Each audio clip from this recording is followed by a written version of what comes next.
I thought, seeing that you've had about 3 or 4 days of conferencing now, all of your brains are probably overloaded with stuff. Let's do a quick straw poll here. I would like in the audience, if you have a smart watch or if you have a fitness tracker, maybe you don't have it with you now, but if you have one and you use one, can you just stick your hands up, please? 1, 2, 3, 4. So clearly four people in the room are 5. So clearly fitness and procurement don't seem to go hand in hand. But interestingly, for those 5 or 6 people, you are officially one of those things that are connected to the internet. You are part of the IoT landscape and sphere. And your data goes into the cloud. You can use it and download data into your phone. And so you effectively are adding to the billions and billions of devices that will become more prevalent as we move into the future. So interestingly, I would say that if you look at this graph, today in the world, the projection is that about 450 million people have some kind of a wearable device, some kind of connected wearable device. Okay, we have 5 of those people here today. And the projection is that that number will grow to, effectively double by the time we get to 2021, right? So close to 900 million people will have these sort of connected devices. So this is massive growth. This is clearly a trend that we see in the market, and clearly something that we need to be aware of. And I just again want to emphasize that IoT is a huge, broad-ranging topic. So this is just really meant to give you a sense of what it is, and specifically focus on the procurement impact. So how did IoT start? Credit goes to this guy. His name is Kevin Ashton, and he's widely regarded as the guy who termed the phrase the Internet of Things. And he did this in 1999 in a meeting with Procter & Gamble, where he didn't really think about it, but that's what he called it. And the name sort of stuck since then. And when he defined this, he thought about the fact that if we had a network that connects people, but also the objects around them, we can do really, really interesting things as these devices start to talk to each other and start to take action based on the trends and the data that's coming through. And at the time, most people thought that this was, science fiction, right? This was the stuff of the movies. This was, Terminator Genesis and Skynet and that sort of stuff. But actually, we see more and more that this is a reality, that the vast network of smart objects that are coming together ultimately will allow us to do things better and simpler and faster. So when we think about the Internet of Things, what is sort of the definition that we look at? And I kind of like the first one. It's quite simple to understand. So we talk about a vast network of smart objects, which is not that new a concept. But the second piece of the definition is interesting. So this network of smart objects work together, collecting and analyzing data, and then autonomously performing actions. And for me, the key word here is autonomously, right? So the Internet of Things allows devices and actions to take place in the world without necessarily having human intervention. And this is, why a lot of the sci-fi kind of recognition with this topic. The installed base of things that are connected to the internet is projected to get to between 6.6 billion things to 30 billion things. Now, that's a huge range, right? Nobody's really quite sure. It depends on what you define as a thing, but you can see, we're talking in the billions here.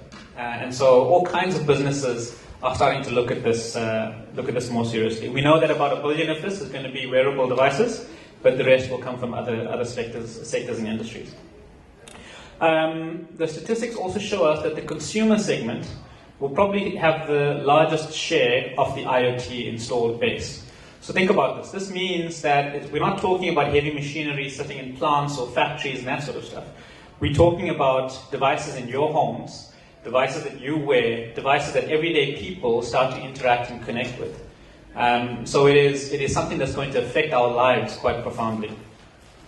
And as an example of that, the smart home market. Okay, so where within your home you have things that monitor, for example, temperature, light switches, geysers, all kinds of interesting things. That market is forecasted to grow to more than $50 billion over the next couple of years. So massive, massive market. And I think what we should all recognize is that the Internet of Things is driving us towards this, let's call it smart culture, right? So we talk about smart devices. We're then going to start talking about smart homes. And we're going to start talking about smart buildings, smart offices. Smart cars, I think, is already a reality, right? If you look at some of the stuff that Tesla are doing. Just as a sidebar, I think by the end of this year, Elon Musk has set the target of a car leaving a parking lot in Los Angeles and driving all the way across the US to New York without any kind of human touch, right? So this is where sort of smart car technology is. And ultimately, we're moving towards smart cities, right? So that's where it gets really interesting for connecting things like traffic systems, like water systems, like electricity grid systems. All these interesting things are going to make smart cities quite a reality in the future. So many spheres of our life is going to be impacted. And so what we're seeing is companies in the market start to develop vertical solutions around IoT technology. And this is just one example. This is a company called SquidNet, who's part of Dark Fiber Africa, DFA, and they use this Sigfox technology platform. So you'll see that sectors such as mining, agriculture, manufacturing, logistics, home and lifestyle, health, retail, smart city, all of these things are going to be impacted and embed more IoT technology within this, right? So, we see, for example, in the smart cities case, many cities around the world have started to embark on smart city initiatives. Off the top of my mind, Singapore is leading in many respects. So if you have the opportunity to go there, it's phenomenal what they've done. Barcelona is another big city. Paris is another city. So all of these huge cities are really looking at how they provide citizen services through IoT technology. And then I thought it would be useful to understand, let's call it the value chain of partners that sit in an IoT landscape, because I think can be quite difficult to understand. But actually, if you dig into it, the basic building blocks are really quite simple.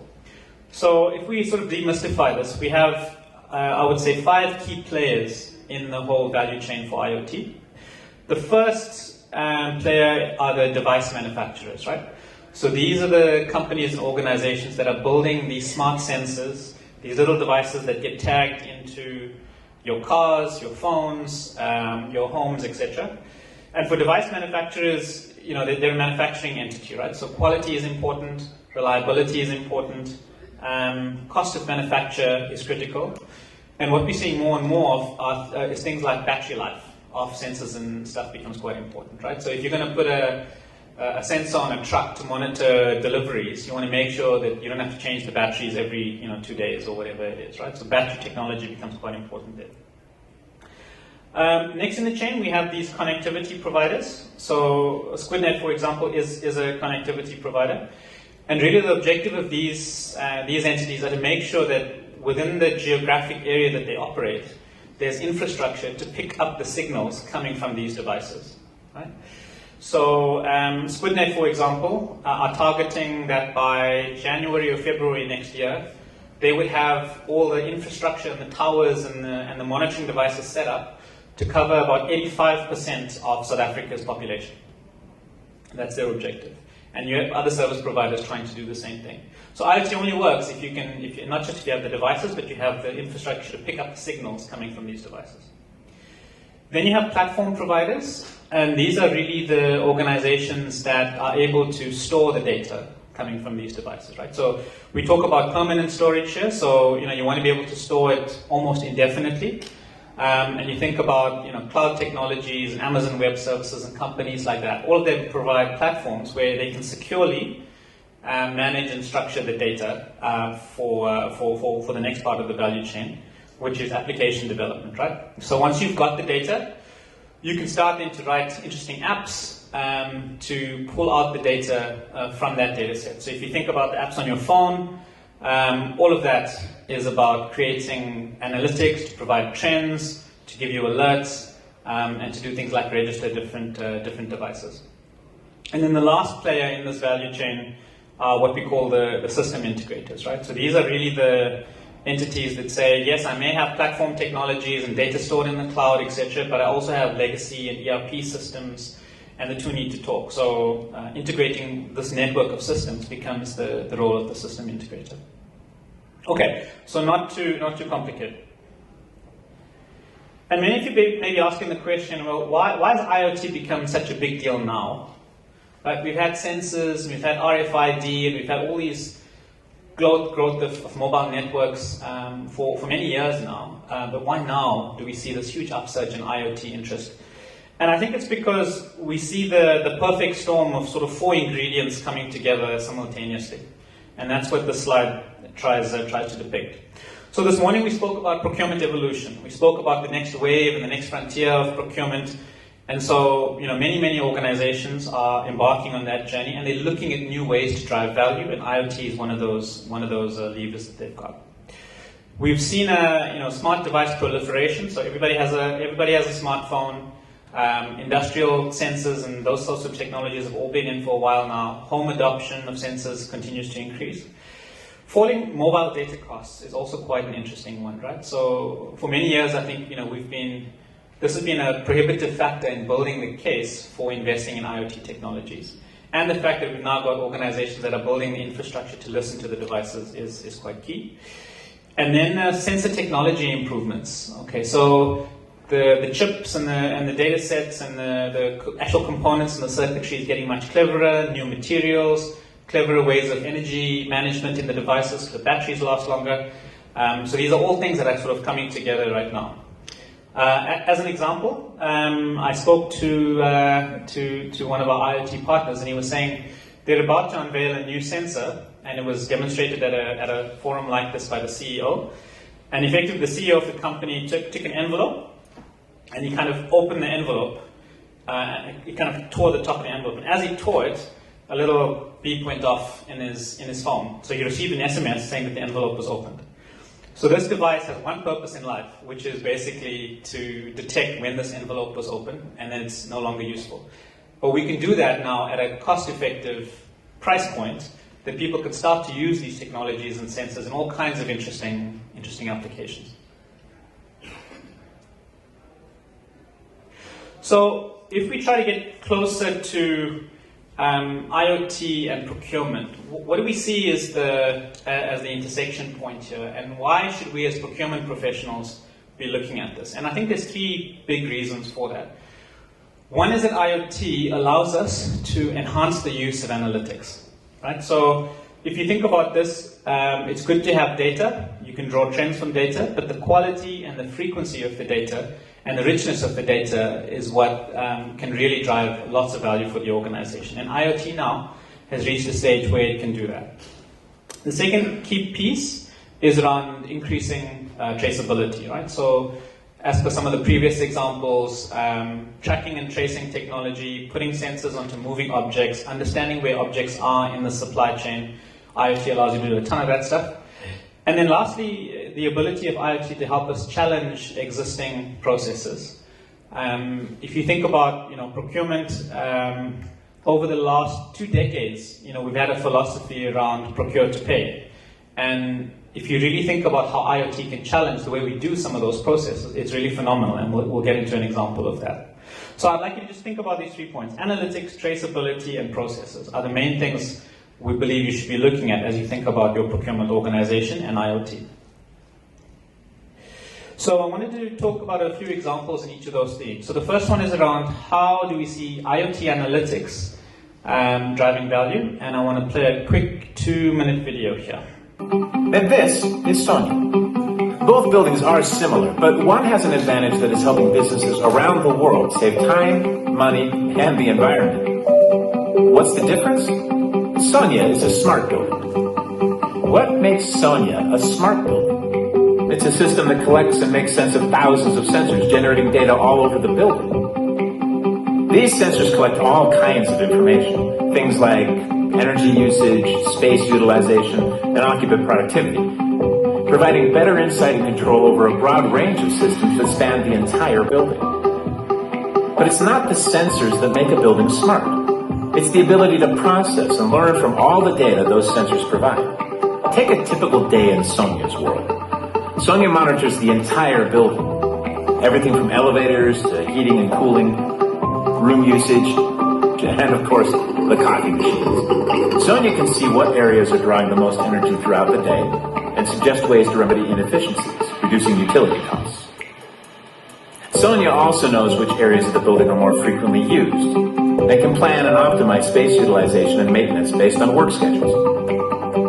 Which is great, considering 39% of workers prefer a flexible workspace and don't necessarily need a desk every day. Sonia also works with the building's occupants, providing personalized comfort regardless of location, custom workspace and collaboration environments, and guidance to your next meeting.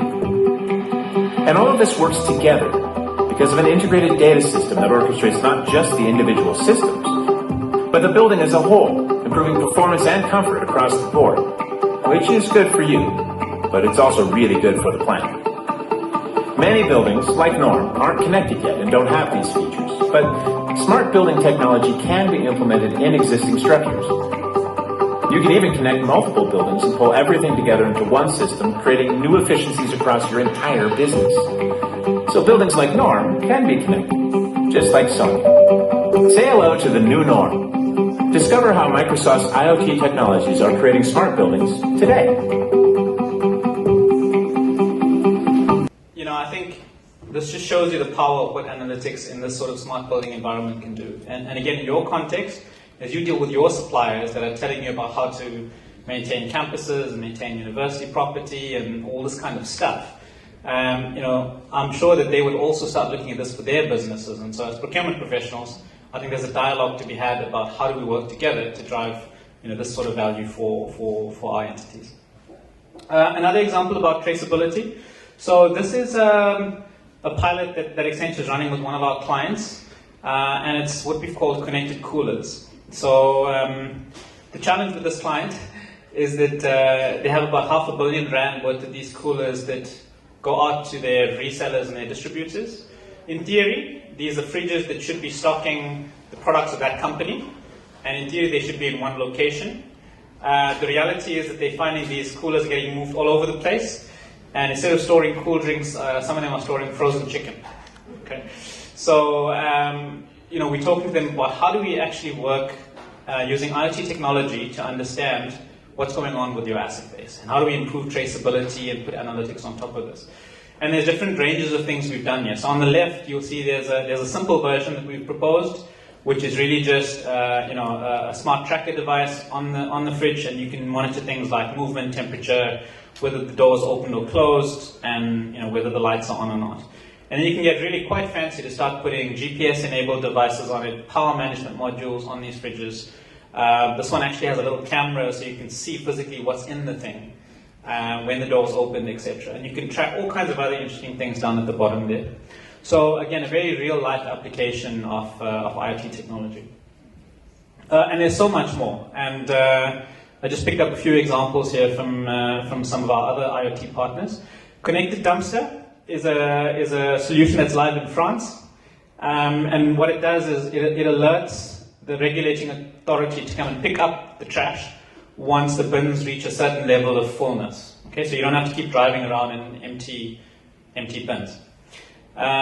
Connected fire hydrants is a new solution as well. I think it's somewhere in Europe too, to monitor water losses, to monitor the maintenance of these fire hydrants so that we do the maintenance at the right time.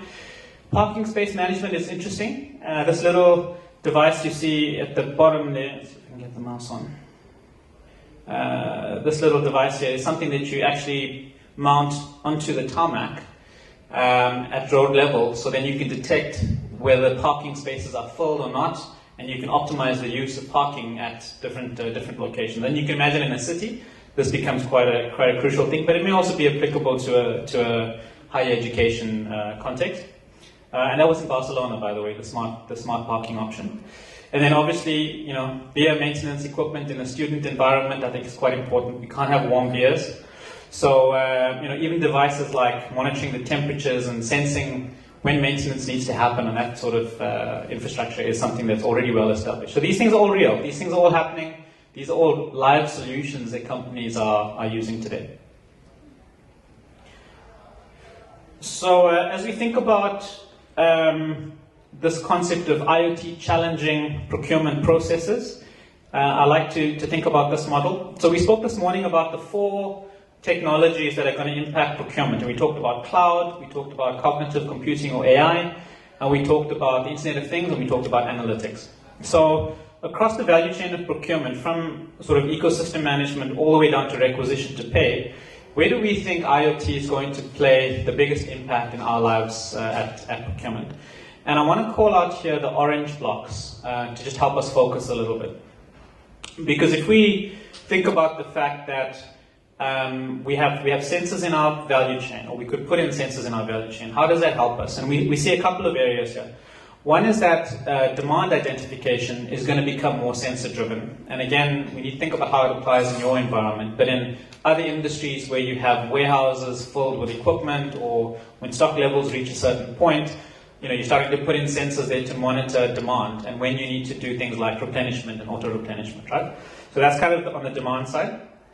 And then we also see sensors helping quite a bit in the risk management space. So again, if you think about transportation, if a truck has an accident, then that impacts certain things further down in your supply chain. And if you have the analytics to look at that, you can make better decisions and still service your customers, etc. So this concept in orange there around intelligence-based category management, I think is going to become more and more crucial. Because if you look at cognitive computing working in conjunction with the Internet of Things, I think we're going to see all kinds of interesting and clever ways to manage the different categories of spend in real time. Okay, so I'd ask you to consider that. And then lastly, at the bottom, we talk about requisition to pay, right? So the dream of having a no-touch requisition to pay process is doable now with IoT technologies. And let me just expand on that one a little bit. So, let's think about our current P2P process, right? And I mean, this is just such a cumbersome process, right? So we have somebody requesting something, the buyer gets the request, he checks if there's a contract, if there's not a contract, or if there is a contract, there's some actions that are taken. Somebody needs to go in and do the approvals, typically from the end user perspective. The supplier delivers what we need to get delivered. Somebody does a goods receipt. Supplier sends us an invoice. That invoice goes to payables. That's checked against somebody else. And then if there's a query, there's another process. And again, the end user does the final approval before payment is made, and then payments actually get done. Now, this is an old archaic process, right? It's been running for 20 years. And as Elon Musk says, if we could put a man on the moon in the 60s, surely by now we should have a lunar base that mankind can work on, because it's been so much of time. So surely as procurement, we can start to rethink this process with all these IoT technologies that exist. And so I offer you something to think about here. Not perfect, but conceptually I think it could be applied in certain cases. So, an IoT sensor system solution picks up the need for a product to be delivered or a service to be delivered. Through some kind of a digital contract that's been established, the IoT solution initiates the purchase request automatically. The supplier electronically gets that request and does the delivery. Receipt is done automatically because as the equipment is moved into a warehouse environment, for example, IoT sensors recognize that the delivery's been made. If there's any sort of query management piece, there's probably somebody to look at that, and then payment is effected automatically. So very little human touch involved in this new process. And I think we need to push ourselves as procurement professionals to say what is possible in our environments in the same sort of event. So what can I do? What should you be taking away from this? And I think the technologies are evolving, so it's quite difficult to predict where many of these things are going to go. So I would just ask you to think about two things here. I would ask you to challenge the status quo, challenge how we currently do things, and critically look at, do we really need to do this or not? And I think the other big piece is to experiment, right? There's no There's no perfect answer here. There's no methodology, no linear way from A to B to work out your IoT solution. And more we see companies experimenting with use cases, checking if it works, fine-tuning it, and then scaling it, if it does work, to give them the right kind of value. And I thought I'd end with this quote from a global CPO that came from one of the surveys we've done, and he basically said, it's gotten to a point now where technology is evolving faster than my mind is conceptually able to digest it. That's why I've got to understand the things that I think used to be a little bit pie in the sky aren't anymore, and I really have to bring the fence of when they're going to occur much closer. Okay, so IoT is here. The future is yours to create. And I wish you well on that journey of challenging and experimenting. So, thank you very much.